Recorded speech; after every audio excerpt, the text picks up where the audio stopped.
was auditioning at the same time for a play, Marat Sard, at the National Theatre in London. And I was auditioning to play the role of Charlotte Corday.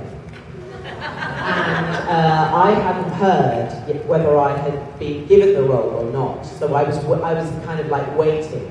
And while I was in that waiting mode, that's when I was actually then in the States and I auditioned, or I met the producer writers in the art. And I'd said to them at the time, because they said, you know, what are you doing at the moment? I said, well, I'm waiting to hear whether I've got this role. I mean, I was deciding whether I was going to do a play at the National Theatre or join ER. But it kind of didn't really, I didn't watch ER, so I didn't have a sense of how big of a show it was. But so then when they offered me the role, or asked me to join the show, they hadn't actually created the character properly yet. They just wanted me to be on the show. And so it was their sort of acknowledgement of the fact that I was not going to be doing the play. And that's why they gave my character the name Corday. Well, thank you very much. Yeah.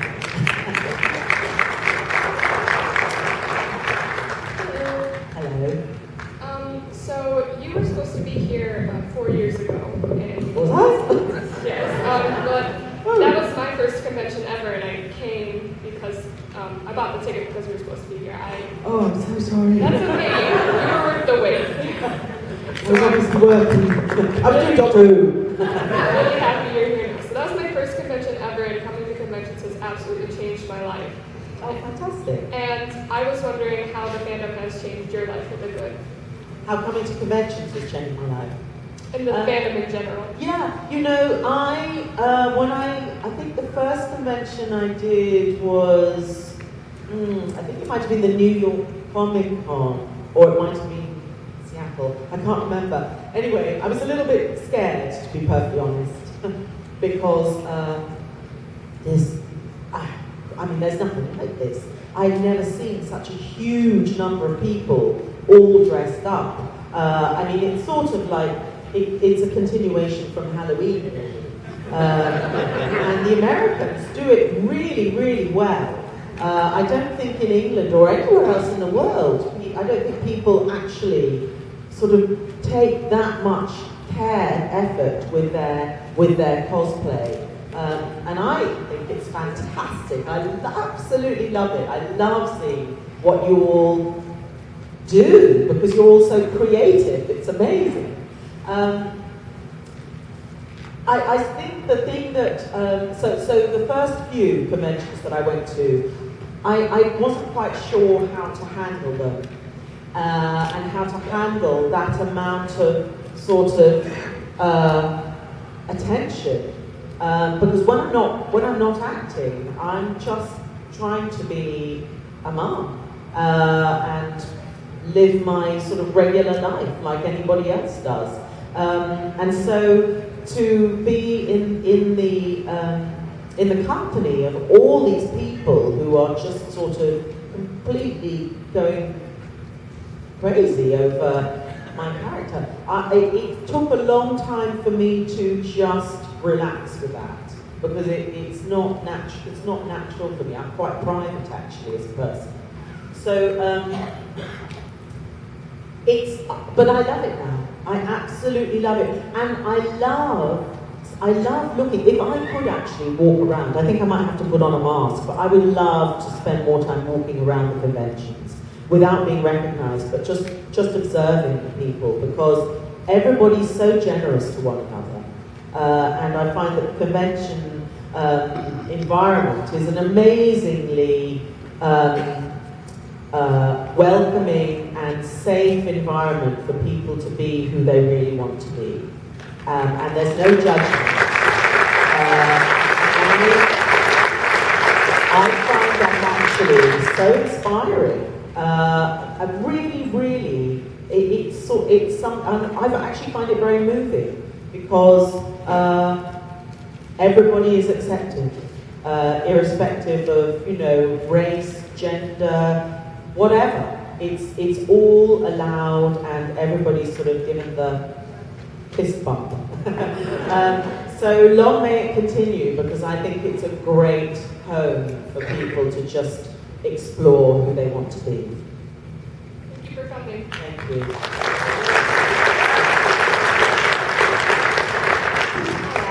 I just wanted to let you know that I have been following you since you played Maud Flanders, and it was one of my favorite roles of yours.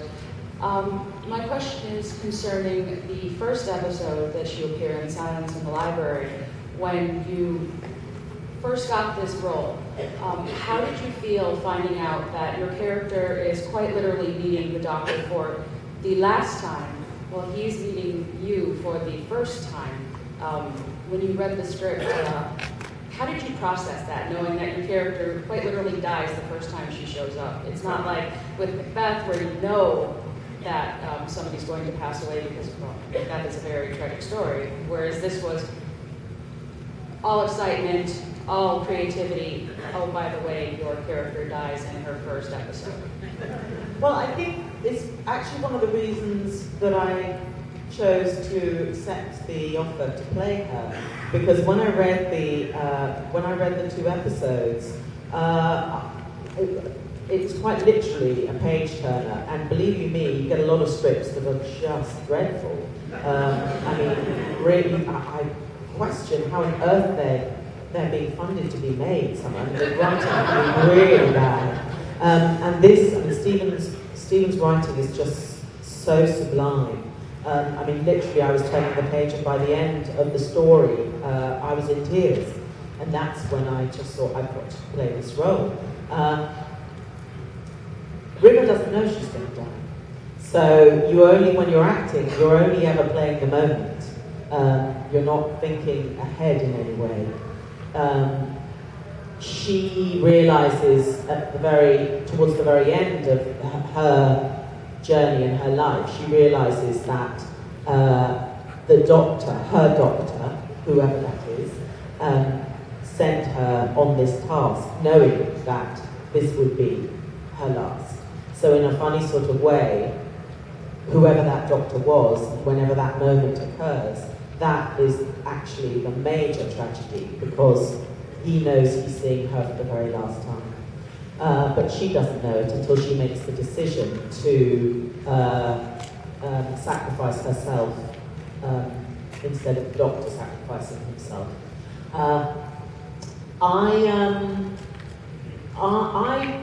That was the beauty of the script, was that tragedy, the fact that we know that she's somebody who has been very important in his life, who has spent a lot of time in his lives with him, and yet at that moment, towards the end of those 2 episodes, when she does sacrifice herself, it's like, oh no, but we want to know more, and who is she really, and who were they, and what did they do together, and then it's all gone. And that's what I just thought was so brilliant about it. Little did I know that Stephen actually intended to share some of those adventures with me and with all of the Doctor Who fans as well. So it's great. Thank you very much. Thank you.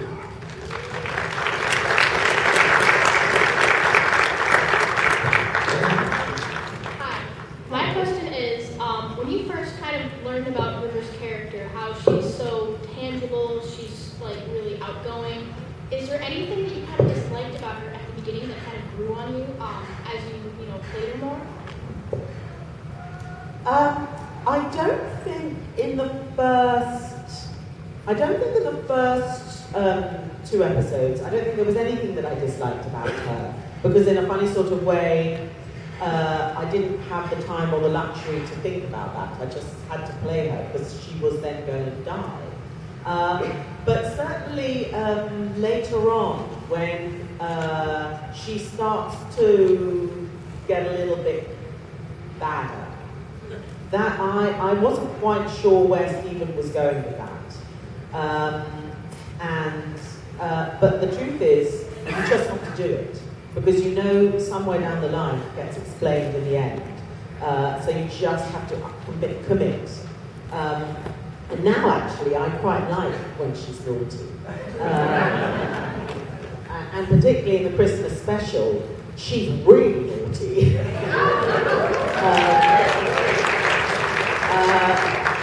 And in fact, I was asking the director, Douglas McKinnon, because Stephen came to visit one day, and then that was it. He was there for the read-through, and then he was there for one of the filming days. But then I didn't see him again. So a lot of my questions had to be to the director. And I said to him, I said, but hang on a minute, so, and this is without giving any spoilers away, it's like, hang on a minute, so the thing that she's doing, she really means to be doing that. And he's like, yeah. And I said, so this is absolutely what she was intending to do before she got sidetracked. And he's like, yeah.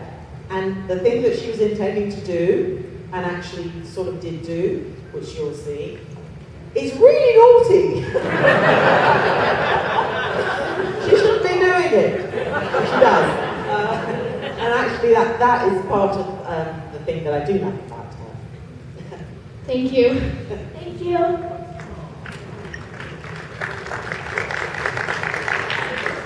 This is my first ever convention because in 50 odd years of Who history, River Song is my favorite character, hands down. Thank you. So hopefully this isn't a stupid question. So we all know in an interview a few years ago, Matt Smith said he was very possessive over River's character and requested Moffat not write her with other doctors, and now we know she will be. What do you think his reaction is, or have you spoken to Matt since then about his reaction to sharing River? Okay, I'm going to actually share something with you guys that I haven't shared with anybody else. But of course, you're all filming it, and it's all going to go on YouTube.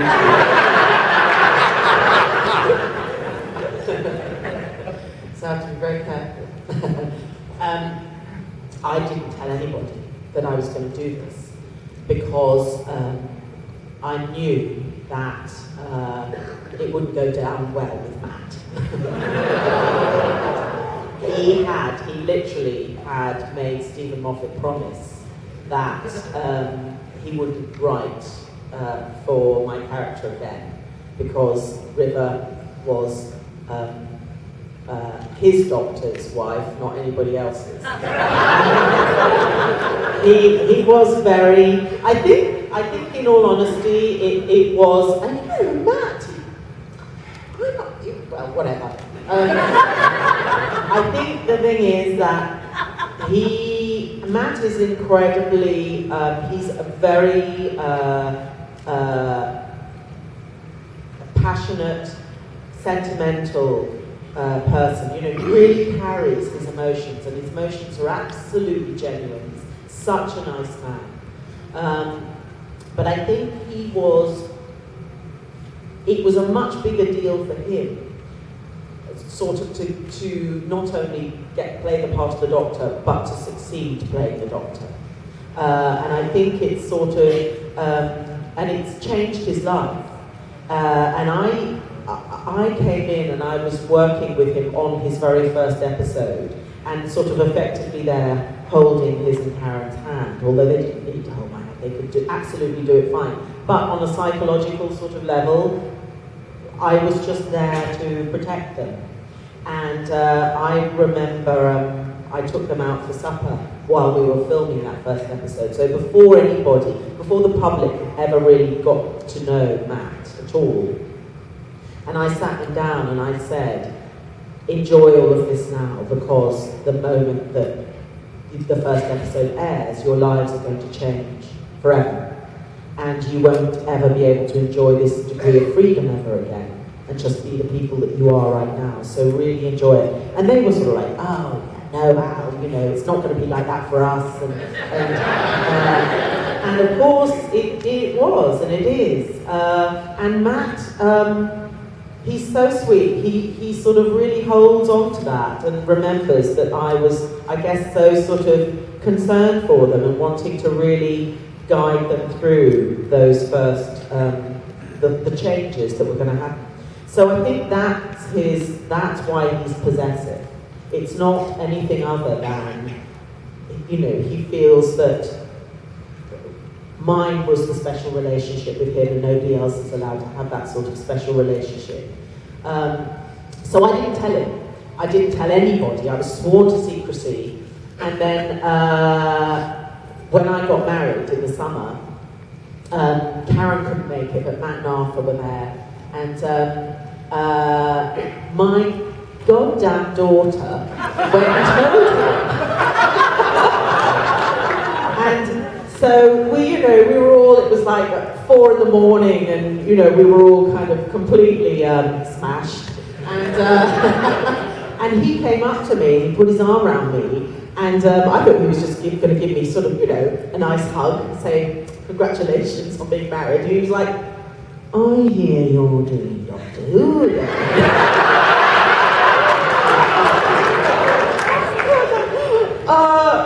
Yes, who told me? Your daughter. And so I was like, well, yes I am. You're not allowed to do Doctor Who. I'm your doctor. Nobody else is allowed to be this. Me, I'm your doctor. So he was cross. But I just said, and I had to say to him, look, get me another job and I don't need to do this one. It's all right, you can go off and be Terminator, but I'm still stuck here. And I talked to Stephen when he came up and we were doing the Christmas special. I went up to him and I said, did Matt tell you not ever to write my character again? He said, yes. So it's absolutely true. And but the truth is, they're one and the same man. And that's what I keep saying to Matt. I'm like, you're the same person, just with a different skin. So I'm not being in any way disloyal. In fact, I'm being more loyal than ever.